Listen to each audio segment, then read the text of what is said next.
Hi, thank you so much for joining me today. I am going to be setting up my September book journal.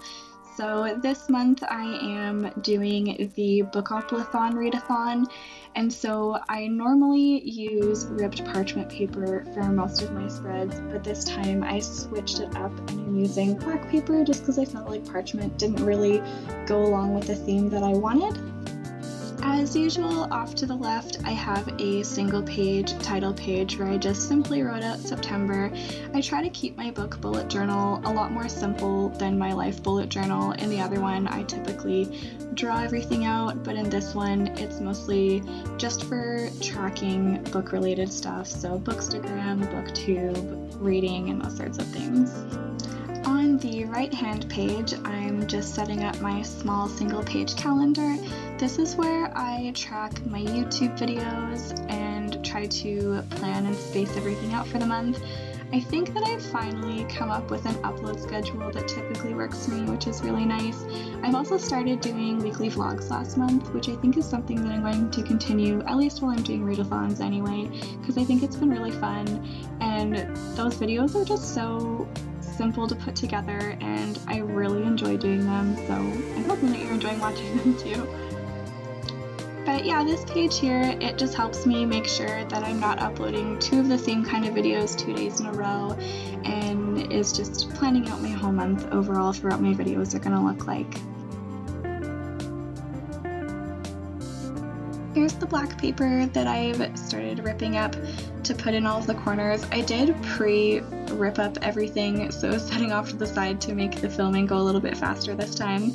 And as you can see, the piece that I just put up there doesn't quite match up with the top, so I did go back and fix that later because it really ended up bothering me a lot. And then I added some washi tape and some stickers. I feel like they just brought it in for a more cohesive look and just made it look just that extra little bit fancy, while still being pretty simple. So the stickers that I'm using again this month are from Paper Mary. I did find her shop on Etsy when I was just looking for some stickers for my bullet journal originally.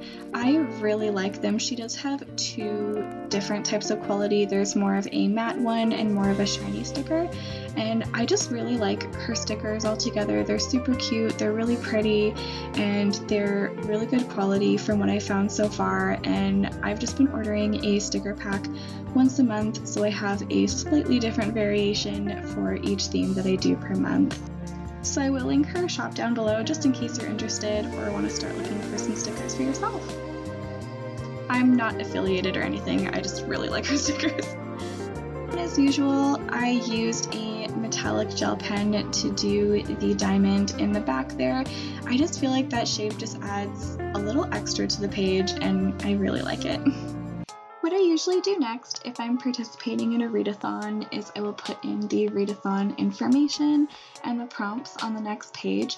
So since I am participating in Bookoplathon this month, which is hosted by Becca over at Becca and the Books, I'll link her channel down below as well as her video describing the readathon, but she did create a whole Bookopoly board for everyone participating in the readathon, so that's what I put in these 2 pages here.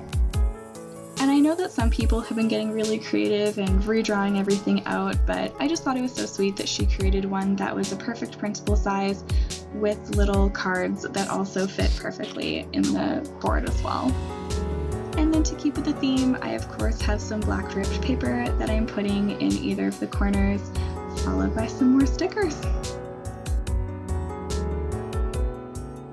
Now I'm going to be putting everything in for my TBR. So this is where I'm putting in everything that I'm going to be reading for the month.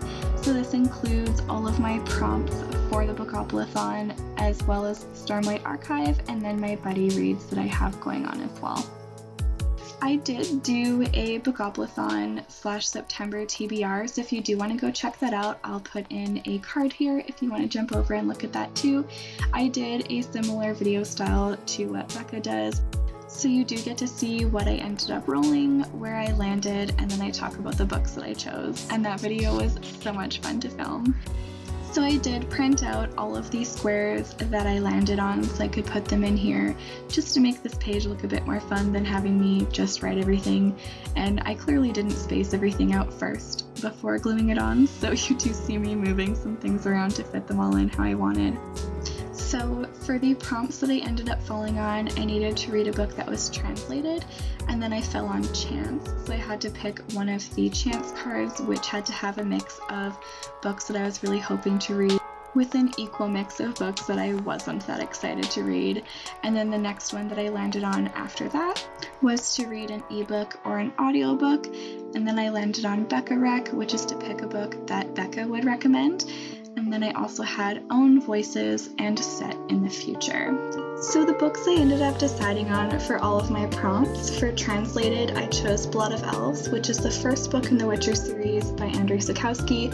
So this is technically the third book because there are 2 short stories, but this is the first of the full books in the series. For my chance card, I ended up picking The Girl of Fire and Thorns by Ray Carson, which is a book that I was really hoping to read, so that worked out well. For the ebook/audiobook, I decided to listen to Starsight by Brandon Sanderson. For the Becca recommendation, I'm going to be reading House of Earth and Blood by Sarah J. Maas. For an own voices, I'm reading Becoming by Michelle Obama, and I've really been looking forward to reading this as well. For a book that's set in the future, I'm going to be reading Goddess and the Machine by Laura Beth Johnson. I am also participating in the Stormlight read-along, so I finally get to read Way of Kings by Brandon Sanderson. I also have 3 buddy reads. I'm going to be reading The Well of Ascension by Brandon Sanderson. This is the second book in the Mistborn trilogy. And then I'm also reading Harrow the Ninth by Tamsin Muir with Rebecca over at Bookwormreflections, and this is the second book in the Locked Tomb trilogy. The last one that I have was Spin the Dawn by Elizabeth Lim. This is a kind of buddy read with Tawny over at Tawny Reads. She already read it, and then I'm going to, and we're going to discuss it. So here I am setting up my typical monthly trackers that I always have. The 2 on the page on the left are my reading trackers, so for physical books and audiobooks. If you watch my bullet journal for my bookish bullet journal for last month, I accidentally put audiobooks on the top and physical books on the bottom, and that really threw me off all month. So this time you'll see I did actually put them in the right place, so I felt a lot better about that. And then the tracker that I have on the right hand page, that is for days posted to Instagram. I'm pretty good at getting a little bit of reading in every day. I'm just trying to track how often I'm reading physical versus audiobooks, and maybe one day I'll throw in ebooks too, because I don't really read a lot of those. But I am really hoping to try to post to Instagram more. I am away camping this week, but I did schedule these videos in advance, which I'm very proud of myself for. But I'm also hoping that before I left, I had time to batch take a whole bunch of pictures so that I actually have a chance at posting a lot of pictures on Instagram this month. I'm also trying to find a theme that I want to stick with for Instagram. For some reason, I find that to be really challenging. I want to have more of a cohesive looking feed. So I did buy some props this week, and I'm going to batch take a whole bunch of pictures, so hopefully I'll have the kind of aesthetic that I'm going for. So you should go check it out. I do have it linked in the description box.